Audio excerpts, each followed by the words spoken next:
Good morning students, Shri Saraswat વિદ્યાલયની અંદર આપ સૌનું હાર્દિક સ્વાગત છે. હું છું કુલદીપ ટંડેલ અને આપણે ફિઝિક્સ સબ્જેક્ટનો અભ્યાસ કરી રહ્યા છીએ. આ ચેપ્ટરની અંદર જે વોલ્ટેજ અને પ્રવાહ આપણે જોવા જઈ રહ્યા છીએ એ ઓલ્ટરનેટિંગ છે, એટલે બદલાતા રહે છે. એટલે એના ગ્રાફ સાઇન અને કોસમાં હોય છે આ પ્રકારના, બરાબર. હવે આમાં ધારો કે આપણે ગણતરીની અંદર કોઈ વોલ્ટેજ લેવો છે તો કયો લઈશું? આ તો સમયની સાથે બદલાય છે, અલગ અલગ વોલ્ટેજ બદલાતા થશે એની કિંમત. તો ધારો કે આપણે વિચારીએ કે એનો સરેરાશ લઈએ, પરંતુ આપણને ખબર છે કે સાઇન અને કોસના વિધેયનો સરેરાશ હંમેશા એક ચક્ર દરમિયાન શું આવે? 0. કારણ કે જેટલી કિંમતો પ્લસ છે એટલી જ માઇનસ, એટલે સરેરાશ લેવા માટે જ્યારે બધી કિંમતોનો સરવાળો કરશું તો એ જવાબ શું આવશે? 0. તો સરેરાશ 0 આવે છે અને સમય સાથે કિંમત બદલાય છે, તો આપણે ગણતરીની અંદર કઈ કિંમત લઈશું એ પ્રશ્ન ઊભો થયો. તો એનું સોલ્યુશન આવ્યું સરેરાશ વર્ગિત વર્ગમૂળ ઉપરથી, બરાબર. એને ઇંગ્લિશમાં કહેવાય રૂટ મીન સ્ક્વેર. તો એ રૂટ મીન સ્ક્વેર કેવી રીતે શોધવું એ શીખીએ. હવે પહેલાં તો જોઈએ કે શા માટે આ કિંમત લેવામાં આવી. એને કહેવાય RMS. ઇંગ્લિશમાં એને કહેવાશે રૂટ મીન સ્ક્વેર.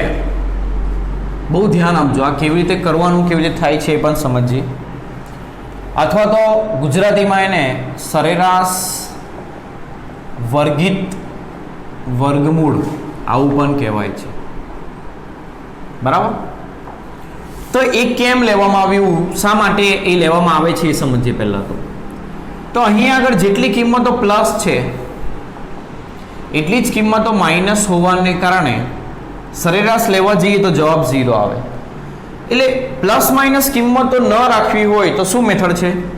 તો આપણે એનો વર્ગ કરી શકીએ. તો બધી કિંમતો પ્લસ થઈ જશે, આ બધાનો વર્ગ કરીએ તો આ +1 +4 +9 +1 +4 +9 થઈ જાય. પછી એનો સરેરાશ લઈએ તો જવાબ 0 નહીં આવશે. એટલે આ બધાનો સરેરાશ લઈ શકીએ આપણે, બરાબર. પરંતુ આપણે સરેરાશ કોનો લીધો? વર્ગનો.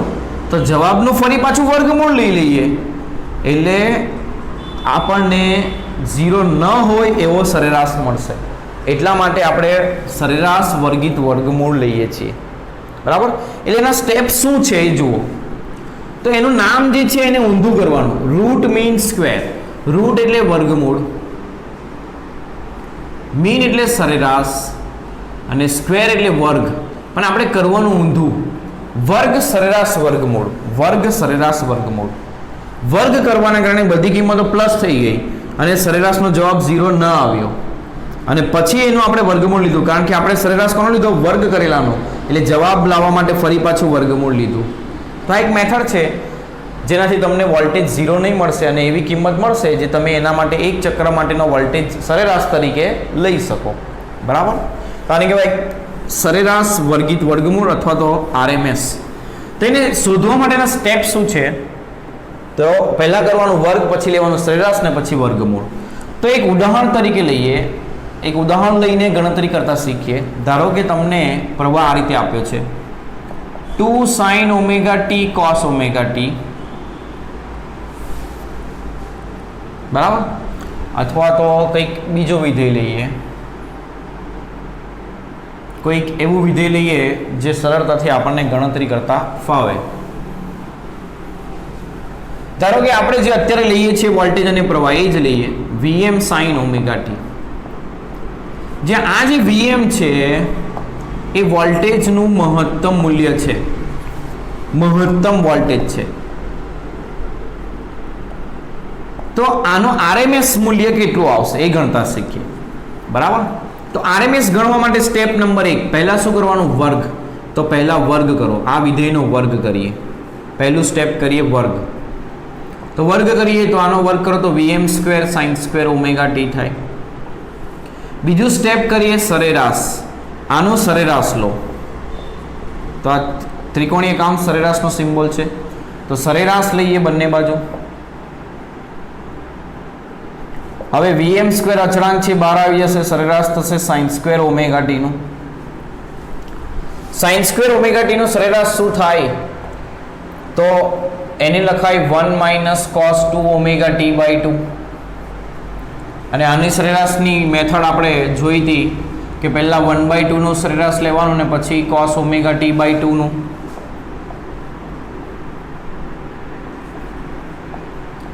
તો 1/2નું સરેરાશ થશે 1/2 જ અને cosનું સરેરાશ થશે 0. cosનો 1 ઘાત હોય તો સરેરાશ શું થાય 0 એટલે Vm²/2 એ આપણું સરેરાશ વર્ગનો સરેરાશની કિંમત આવી. એટલે બે સ્ટેપ થઈ આપણા, વર્ગ કર્યો અને પછી સરેરાશ કર્યો. હવે આપણે લઈએ એનું વર્ગમૂળ. તો આનું વર્ગમૂળ લો તો શું થશે? Vm² નું વર્ગમૂળ Vm અને 2 નું વર્ગમૂળ √2. તો આને કહેવાય વોલ્ટેજનું સરેરાશ, VRMS. સરેરાશ નહીં પણ શું કહેવાય? VRMS. એના બરાબર શું થાય? Vm/√2. તો આ મહત્તમ વોલ્ટેજ અને RMS વોલ્ટેજ વચ્ચેનો સંબંધ આવ્યો. મહત્તમ આપણને ક્યાંથી મળશે? તો જે વિધેય આપ્યા હોય એની સાથે જે ગુણાય હોય, સાઇન કોસ સાથે જે ગુણાય હોય એનું મહત્તમ મૂલ્ય. અને મહત્તમ મૂલ્ય ખબર હશે તો આપણે સરેરાશ શોધી શકીશું. તો આ જ રીતે પ્રવાહનો પણ સરેરાશ સાથેનો સંબંધ આ જ પ્રમાણે આવશે. IRMS બરાબર Im/√2. એનું મહત્તમ મૂલ્યને √2 વડે ભાગવાનું તો આપણને એનું RMS મૂલ્ય મળે. ખ્યાલ આવે છે? તો આ એક સિમ્પલ સ્ટેપ છે કે મહત્તમ મૂલ્ય ખબર હોય તો RMS આ રીતે શોધી શકો. તો આ વસ્તુ યાદ રાખવાનું અને આ સ્ટેપ પણ યાદ રાખવાના, કારણ કે ઘણી વખત વિધેય આવું ન હોય અને સરેરાશ RMS શોધવા કીધું હોય તો આ સ્ટેપ કરવા પડે. પહેલું વર્ગ કરવાનું, પછી સરેરાશ લેવાનું ને પછી ફરી પાછું વર્ગમૂળ. એ જે જવાબ આવશે એ તમારો RMS મૂલ્યનો. કોઈ પણ વિધેયનું RMS મૂલ્ય તમે આ રીતે શોધી શકો. બરાબર? તો મહત્તમ મૂલ્ય ખબર હોય તો RMS આપણે શોધી શકીએ. કેવી રીતે શોધી શકીએ? તો એને √2 વડે ભાગીને. આ એક સિમ્પલ મેથડ. હવે બુકની અંદર RMS ને કેપિટલ V વડે દર્શાવ્યું છે અને મહત્તમને સ્મોલ v લખ્યું છે. એટલે યાદ રાખજો, બુકની અંદર કેપિટલ V કે કેપિટલ I હોય તો તે RMS માટે છે, પરંતુ ગૂંચવાય નહીં એના માટે આપણે RMS એવું લખીશું. ના લખો તો પણ બરાબર જ છે, કારણ કે બુકની અંદર એ મેથડ છે. અને મહત્તમ મૂલ્યને સ્મોલ વડે દર્શાવ્યું છે અને RMS ને કેપિટલ વડે દર્શાવ્યું છે. આવી મેથડ બુકની અંદર કરી છે, પણ આપણે RMS માટે RMS લખીશું. બરાબર છે? તો કોઈ પણ વિધેયનું સરેરાશ વર્ગિત વર્ગમૂળ એટલે કે RMS મૂલ્ય આપણે આ રીતે શોધીશું. તો આ મેથડ તમારે યાદ રાખવાની, આ સ્ટેપ યાદ રાખવાના. પહેલા વર્ગ, પછી સરેરાશ અને પછી વર્ગમૂળ.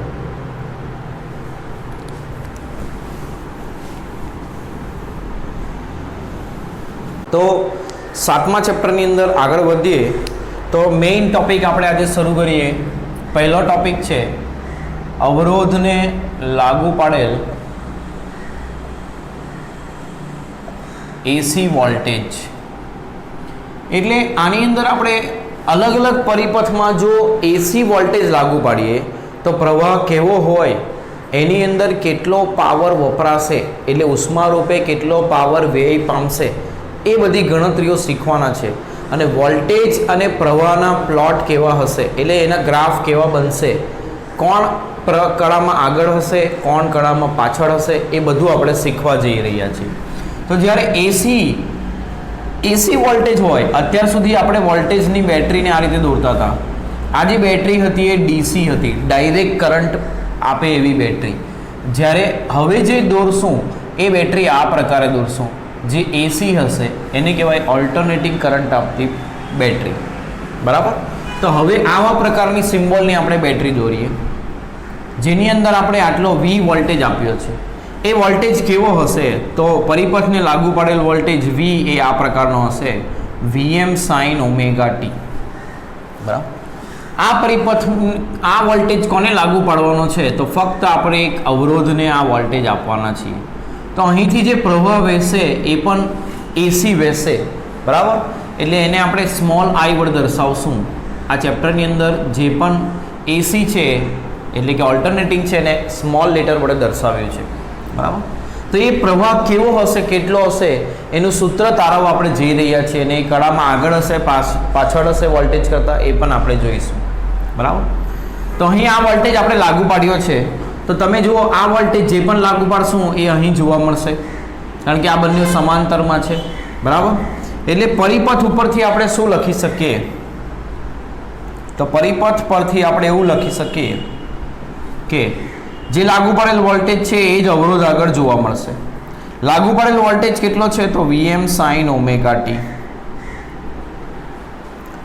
અને અવરોધ આગળનો વોલ્ટેજ કેટલો હશે તો પ્રવાહ ઇન્ટુ અવરોધ I ઇન્ટુ આર થાય. તો આના પરથી I બરાબર શું આવશે R વડે ભાગી દો તો Vm ભાગ્યા R sin ઓમેગા ટી. તો આનું સૂત્ર પણ I નું sin ઓમેગા ટી માં જ આવ્યું અને એની સાથે જે આ જે કિંમત આવી એ પ્રવાહની મહત્તમ કિંમત. એટલે ધારો કે આપણે આ જે Vm ભાગ્યા R છે એને પ્રવાહની મહત્તમ કિંમત તરીકે લઈ લઈએ Im, તો પ્રવાહનું સૂત્ર શું થાય Im sin ઓમેગા ટી. તો આ જો વોલ્ટેજ અને પ્રવાહના સૂત્ર શોધવાનું, પ્રવાહનું સૂત્ર શોધવું આ આપણું પહેલું સ્ટેપ. તો અહીં આગળ તમને 1 માર્ક મળશે. પરીક્ષાની અંદર 4 માર્કની અંદર આવા પરિપથો પૂછાય છે જેની અંદર આ રીતે વસ્તુઓ લખવાની હોય છે. પહેલું પ્રવાહનું સૂત્ર તમારે તારવવાનું. તો આ પહેલું સ્ટેપ આપણું થયું. હવે જુઓ તમે, voltage Vm sin omega T, પ્રવાહ પણ sin ઓમેગા ટી છે. કોઈ થીટા પ્લસ કે માઇનસ થયો નથી. એનો મતલબ શું થયો,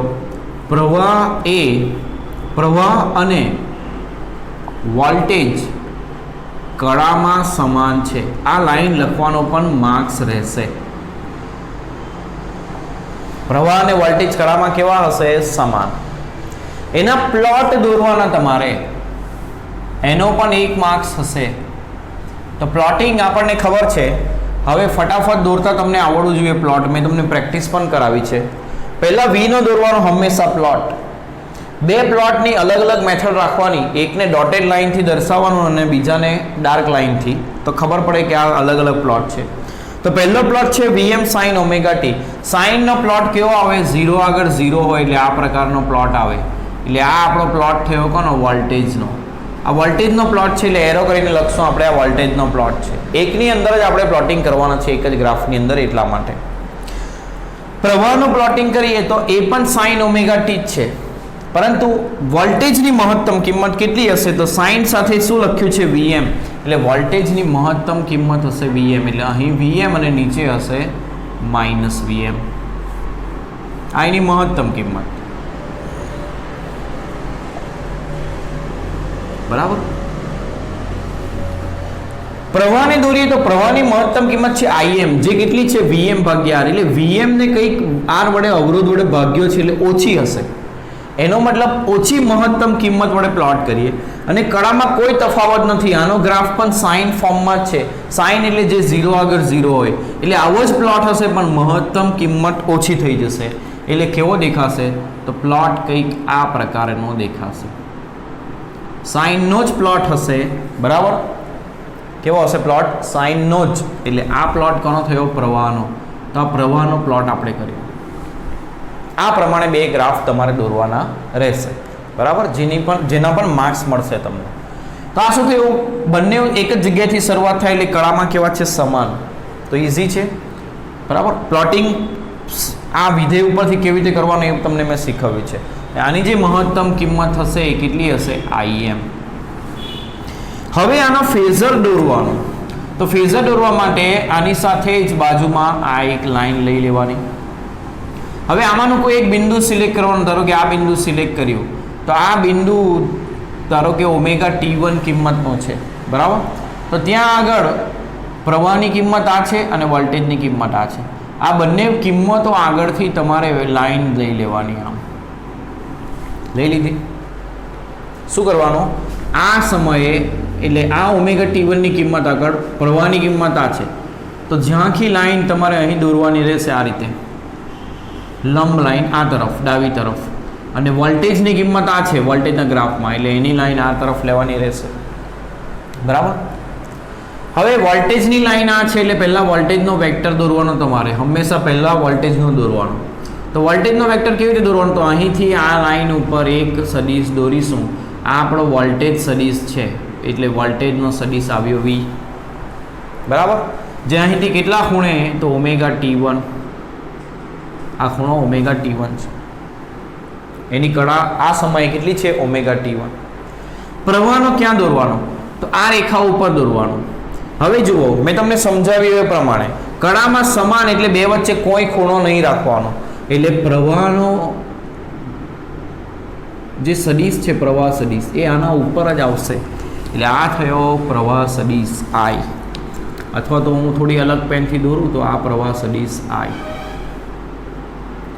તો બંને એક જ રેખા ઉપર બે વચ્ચે કોઈ ખૂણો નથી એટલે બંને કડામાં કેવા છે? સમાન છે. જે આ જે એની લંબાઈ છે એની મહત્તમ કિંમત એટલે આ જે લંબાઈ છે એ કેટલી હશે? Im જેટલી. અને આની જે લંબાઈ છે આખી એ કેટલી થશે? Vm જેટલી. એટલે સદિશની લંબાઈ એટલે મહત્તમ મૂલ્ય. તો સિમ્પલ આ પ્રમાણનો પ્લોટ કરવાનો પણ તમને 1 માર્ક મળશે. બરાબર. હવે અવરોધમાં વ્યય થતો પાવર ગણીએ. ઉષ્મા રૂપે વ્યય થતો પાવર. જો આપણે એમાંથી પ્રવાહ વેવડાવશું તો એમાં પાવર વ્યય થશે. તો અવરોધમાં વ્યય પામતો તત્કાલીન પાવર. તત્કાલીન એટલે તત્કાલીન કેમ લખ્યું? કારણ કે સમયની સાથે વોલ્ટેજ અને પ્રવાહ બદલાય એટલે પાવર પણ સમયની સાથે બદલાશે. તો તત્કાલીન માટે P સિમ્બોલ વાપરશું. પાવર બરાબર શું થાય? વોલ્ટેજ ઇન્ટુ પ્રવાહ. વોલ્ટેજ ઇન્ટુ પ્રવાહ. તો વોલ્ટેજનું સૂત્ર શું છે? Vm sin omega t. પ્રવાહનું સૂત્ર શું છે? Im sin omega t. તો આ શું થશે? Vm Im sin into sin sin square omega t થશે. આટલો તત્કાલીન પાવર વ્યય પામે. હવે એક ચક્ર દરમિયાન સરેરાશ કેટલો પાવર વ્યય પામે એ ગણીએ. બરાબર. આ જેટલા પણ સ્ટેપ હું લખું છું એ બધા સ્ટેપના માર્ક્સ હશે અને એટલું લખવાના ફૂલ લખશો એટલો આખી વસ્તુ એટલે 4 માર્ક્સ તમને મળશે. બરાબર. તો એક પૂર્ણ ચક્ર દરમિયાન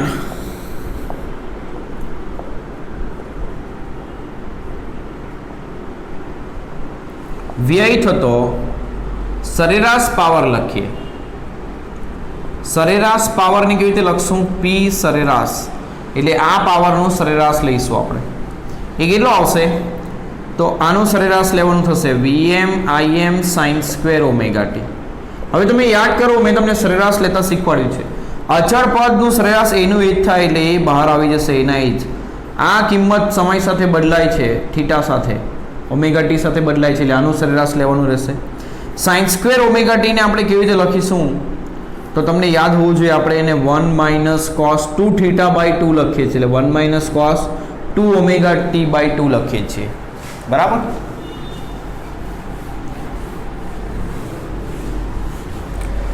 આગળનું સ્ટેપ કરીએ તો Vm Im એમનું એમ રહેશે અને અહીંયા પહેલા 1/2 નો સરેરાશ લેશું અને minus cos 2 omega t by 2 નો સરેરાશ લઈશું.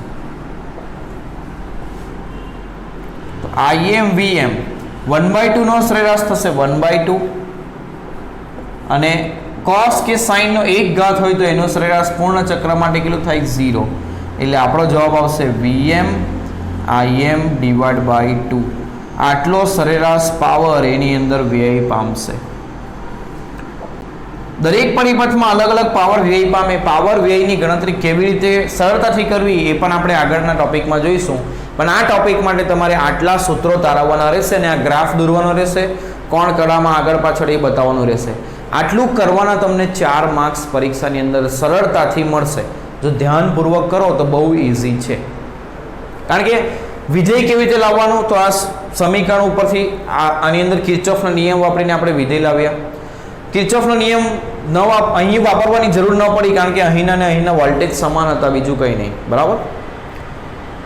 કારણ કે આ બંને સમાંતરમાં છે એટલે કિર્ચોફનો નિયમ લખીને કરવાની જરૂર ન પડી. બાકી તો તમે આ દિશામાં તમે કિર્ચોફનો નિયમ લખો, બરાબર, તો અહીંથી પ્રવાહ ઘૂસે છે એટલે અહીં પ્લસ માઇનસ, એટલે આમ જઈએ તો પહેલાં આવ્યું પ્લસ એટલે માઇનસ વી, આમ ગયા પહેલાં આવ્યું પ્લસ, બરાબર, અહીં ગયા તો પહેલાં આવ્યું માઇનસ એટલે લખીશું શું? પ્લસ.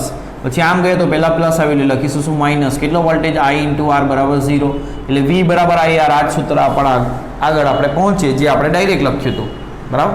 પણ એ કિર્ચોફનો નિયમ વાપરીને તમે સૂત્ર લાવશો. સૂત્ર પરથી તમને પ્લોટ કરતા મેં શીખવાડ્યું છે. આ પ્લોટ આ ઉપરથી આ કેવી રીતે કરવાનું એ પણ શીખવાડ્યું છે. બરાબર. અને એના ઉપરથી કળામાં આગળ પાછળ લખવાનું અને પછી સરેરાશ તત્કાલીન પાવર ગણવાનો અને સરેરાશ પાવર ગણવાનો. આ જ આપણા શું રહેશે? સ્ટેપ રહેશે. બરાબર. આટલા સ્ટેપ કરશો તો તમને પરીક્ષામાં ઇઝીલી માર્ક્સ મળશે. કેટલા? 4. તો આ સ્ટેપ આપણે દરેક પરિપથની અંદર કરવાના છે, તો એમાં થોડું ધ્યાન આપજો. હવે આપણે બીજો નેક્સ્ટ પરિપથ આપણો લઈએ. આ જે સરેરાશ પાવરનું સૂત્ર આવ્યું છે એને આપણે અલગ ફોર્મમાં પણ લખી શકીએ. કેવી રીતે? તો ધારો કે આ 2 ને હું √2 લખી દઉં તો Vm ભાગ્યા √2 અને Im ભાગ્યા √2 લખાય. આ રીતે લખાશે. Vm ભાગ્યા √2 એટલે કહેવાય Vrms. તો આ સરેરાશ પાવર કેટલો થશે? Vrms into Irms. અથવા તો બુક પ્રમાણે લખીએ તો Vrms ને કેપિટલ V અને Irms ને કેપિટલ I વડે દર્શાવ્યું હશે. એટલે આટલો સરેરાશ પાવર વ્યય પામશે. આ સ્વરૂપમાં પણ આપણે ફેરવી શકીએ. આપણો નેક્સ્ટ પરિપથ જોઈએ આપણે ઇન્ડક્ટરને લાગુ પાડેલ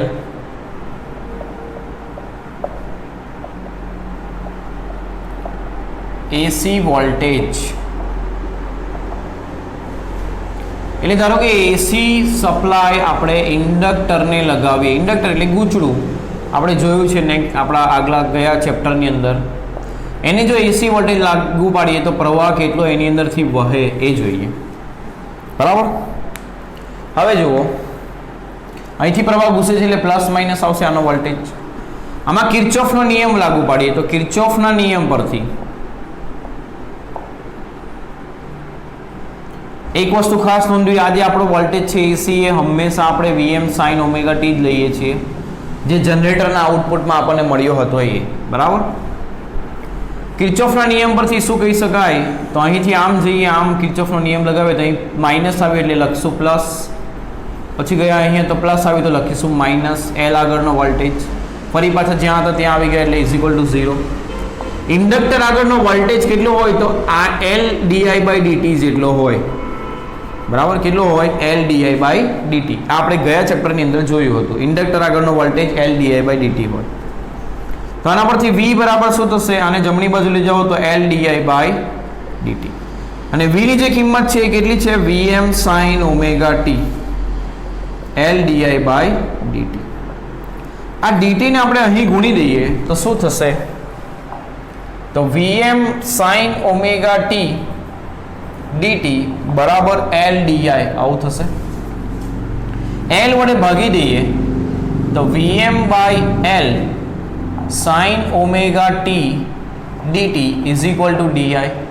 બંને બાજુ સંકલન કરીએ, બંને બાજુ સંકલન કરીએ તો બંને બાજુ સંકલન કરતા શું થશે? સંકલન કરીએ તો સંકલન Vm/L sin omega t dt સંકલન di.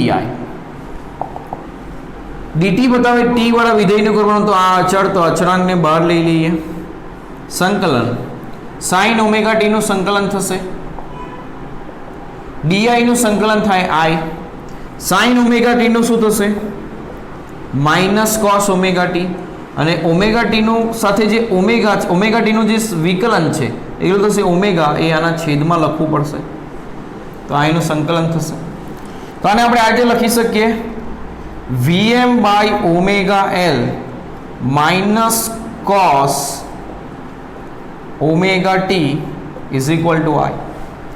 માઇનસ cos થીટાને તમે કેવી રીતે લખી શકો તો I બરાબર માઇનસ cos થીટા એટલે sin ઓમેગા t માઇનસ π/2.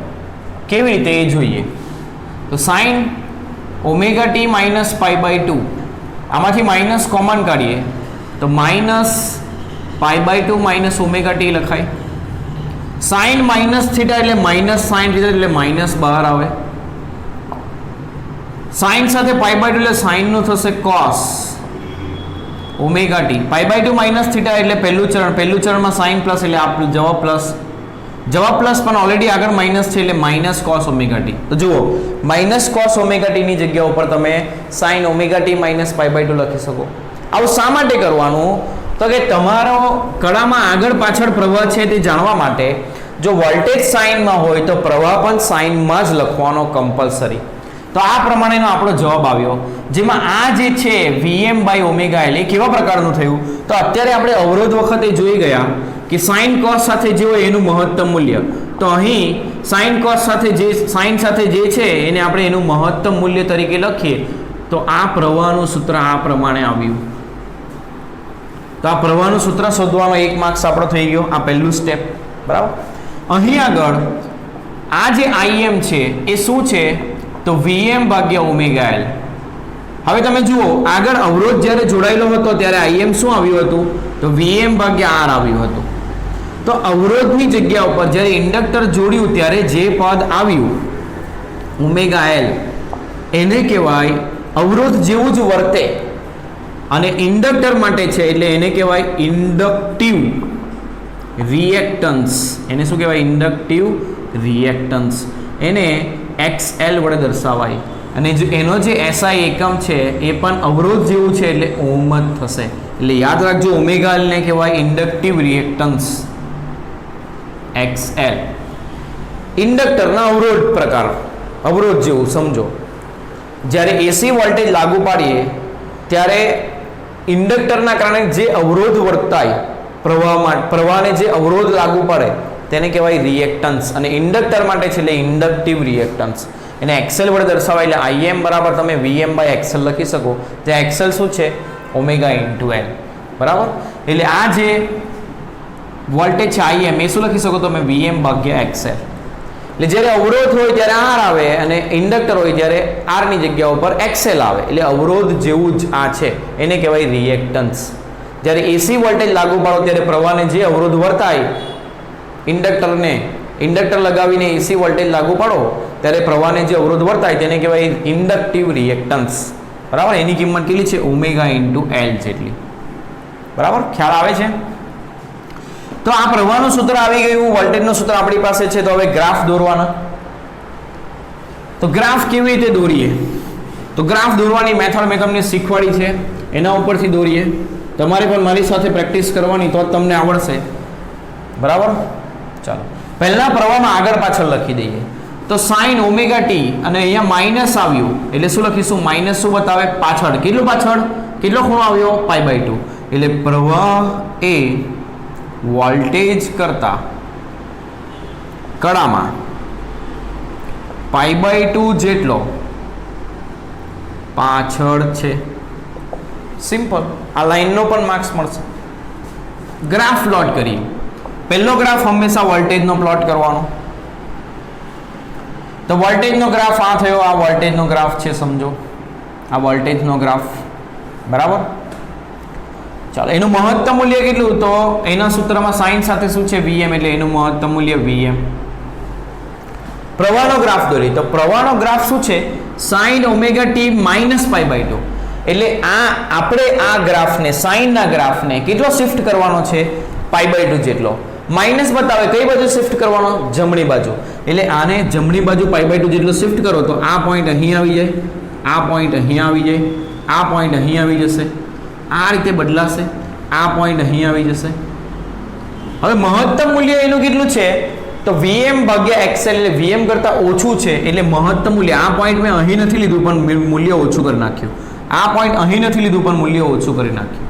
એટલે આ એનું મહત્તમ મૂલ્ય છે સમજો Im. તો આખા પ્લોટને આપણે જમણી બાજુ π/2 જેટલું શિફ્ટ કર્યું. શિફ્ટિંગ મેં તમને ઓલરેડી શીખવાડ્યું છે. એટલે એ પ્લોટ કંઈક આ પ્રકારનો થશે.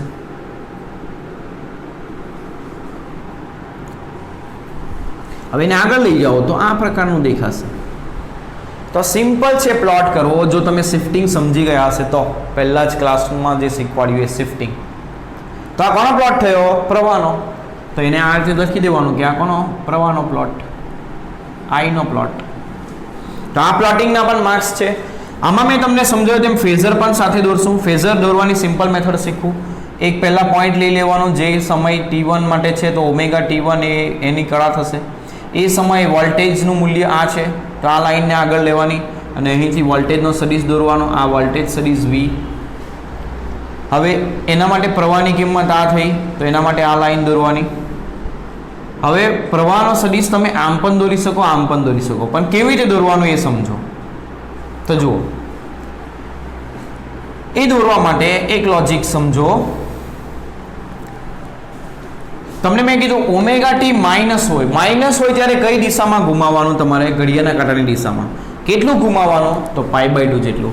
તો આ સદિશ સાથે π/2 જેટલો ઘુમાવો ઘડિયાળના કાંટાની દિશામાં તો અહીંયા સદિશ બનશે તમારો પ્રવાહ સદિશ I. આ બે વચ્ચે ખૂણો કેટલો π/2 90. તો આ રીતે આ પ્રવાહ સદિશ પણ દોરી દીધો. તો ફેઝર પણ દોરાય અને ગ્રાફ પણ દોરાય. સિમ્પલ છે. તો શિફ્ટિંગ આવડતું હોય તો આ બધી વસ્તુ આવડી જશે. કોણ કળામાં આગળ પાછળ છે એ પણ સોલ્વ થઈ ગયું. તો સિમ્પલ આ ગ્રાફના પણ તમને 1 માર્ક મળશે. એટલે વેરિએશન થઈ શકે, કોઈ વખત સોલ્યુશનમાં 1.5 માર્ક્સ પણ આપવામાં આવે છે, બરાબર. પણ પહેલું કામ આપણું શું હોય? પ્રવાહનું સૂત્ર તારવવાનું. બીજું કામ આગળ છે પાછળ છે લખવાનું, કળામાં દોરવાનું. બંને પ્લોટ થઈ ગયા પછી તત્કાલીન પાવર, તો ઇન્ડક્ટરને મળતો તત્કાલીન પાવર લખીએ.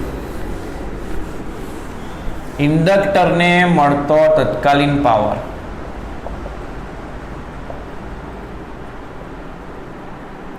તો ઇન્ડક્ટરને તત્કાલીન કેટલો પાવર મળશે? તો V × I. વોલ્ટેજનું સૂત્ર Vm sin omega t. અને પ્રવાહનું સૂત્ર જે અહીં આપણે આને ફેરવવા પહેલા જે લખ્યું હતું એ વાપરો તો વધુ સરળ રહેશે. એ સૂત્ર કયું હતું? તો આ પ્રકારનું હતું, Im - cos omega t. આ હતું. આ લખશો તો વધારે સારું રહેશે, જલ્દી સોલ્વ થશે. તો Vm Im sin omega t minus cos, માઇનસને આગળ લઈ લઈએ, માઇનસ કોસ ઓમેગા ટી. હવે 2 વડે ગુણીએ અને 2 વડે ભાગીએ એવું કરીએ સરળ બનાવવા માટે. તો આ જે સૂત્ર છે કોના પ્રકારનું સૂત્ર આવ્યું? 2 sin θ cos θ. તો 2 sin θ cos θ બરાબર sin 2 θ થાય. તો આને કેવી રીતે લખાશે? Vm Im ભાગ્યા 2 sin 2 ઓમેગા ટી. આ તત્કાલીન પાવર થયો. હવે સરેરાશ પાવર શોધીએ. શું શોધીએ આપણે? સરેરાશ પાવર. તો ઇન્ડક્ટરને મળતો સરેરાશ પાવર શું થશે? અથવા તો ઇન્ડક્ટરમાં વપરાતો સરેરાશ પાવર એવું પણ કહી શકો. સરેરાશ પાવર એટલે આનો સરેરાશ લેવાનું, આ પાવરનો પાવરનું સરેરાશ એટલે એના સૂત્રનું સરેરાશ, જેમાં Vm Im/2 એ તો અચળાંક છે એટલે એનું એ જ રહેશે. સરેરાશ ફક્ત કોનું થશે? સાઇનનું. સાઇનનો અહીં ઘાત કેટલો છે? 1 ઘાત. અને સાઇન 1 ઘાતનો સરેરાશ શું થાય? 0 થાય. એનો મતલબ એક ચક્ર દરમિયાન કોઈ ઇન્ડક્ટરમાં પાવર વપરાશે નહીં. તો આટલી ગણતરીના તમને 4 માર્ક્સ મળશે ઇઝીલી.